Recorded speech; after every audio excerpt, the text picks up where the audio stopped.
In 1852, George High stole a horse and was tried in Urbana. Lincoln unsuccessfully defended him, but later was instrumental in his pardon.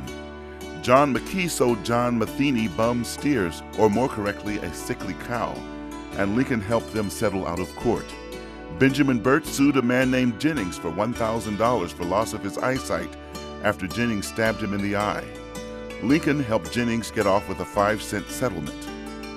One night at the dinner table, Mr. Kingston, a guest of the Spurgeon family, got into a fist fight, and Kingston ended up getting hit with a 7-foot hickory stick, a deadly weapon according to the courts.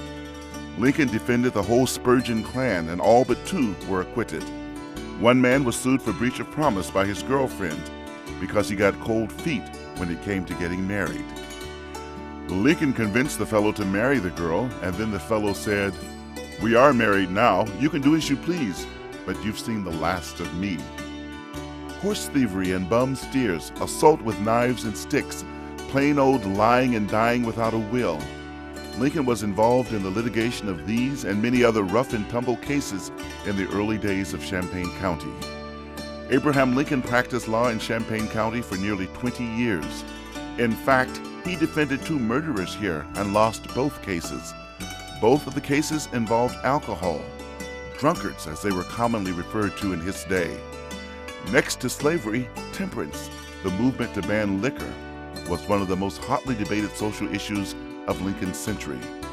One need only look at the court cases Lincoln assisted with in Champaign County to see why. In People v. Patterson, one of Lincoln's last cases in the county, a man named DeHaven entered Thomas Patterson's store in Sodorus to buy a hatchet.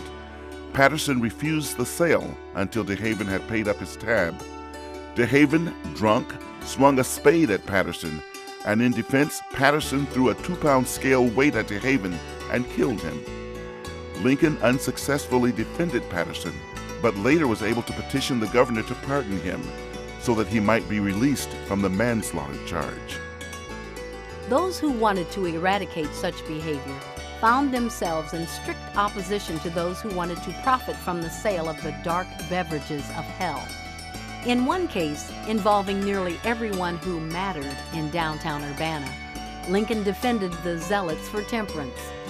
On March 26, 1853, Archie Campbell, once mayor of Urbana, the Gear brothers, owners of the American House, and Calvin Higgins, an early school teacher, and even William Weber, Thompson Weber, the clerk of court's brother, raided a distillery and smashed barrels, kegs, bottles, decanters, pouring out large quantities of whiskey, rum, brandy, wine, gin, and beer.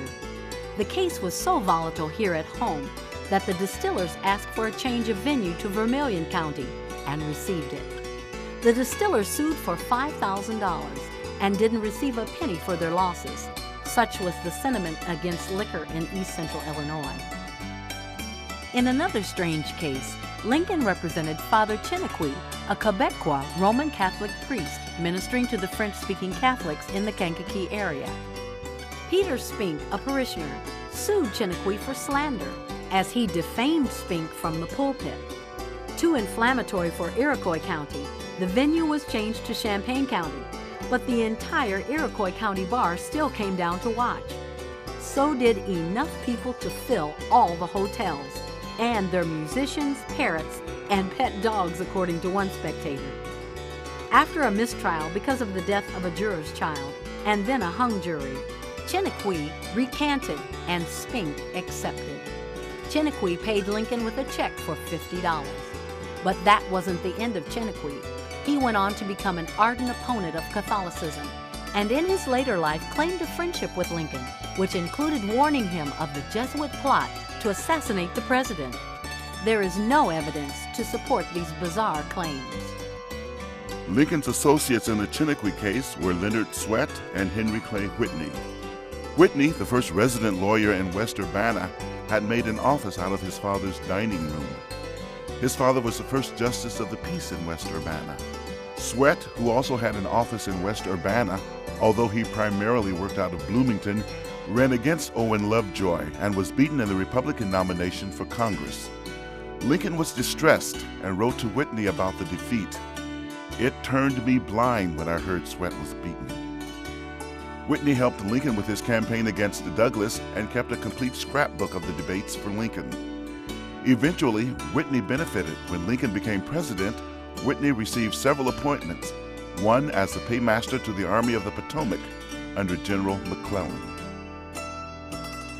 Closer to home, J.O. Cunningham was Lincoln's friend and primary biographer locally. It was his History of Champaign County in 1905 that preserved some of the details. However, humbly, that Whitney's biography, On the Circuit with Abraham Lincoln, did not. Cunningham, who owned the Urbana Union newspaper and supported Lincoln through the 1850s, still fondly remembered his friend at the end of his life. He gave a speech to the DAR in 1914, which inspired them to erect concrete pylons at each county line and courthouse to memorialize the 8th Judicial Circuit. And in his will, Cunningham left money to commission a public sculpture by Laredo Taft, a sculpture to remember his friend Lincoln as the young lawyer. It is the statue which graces Carle Park today.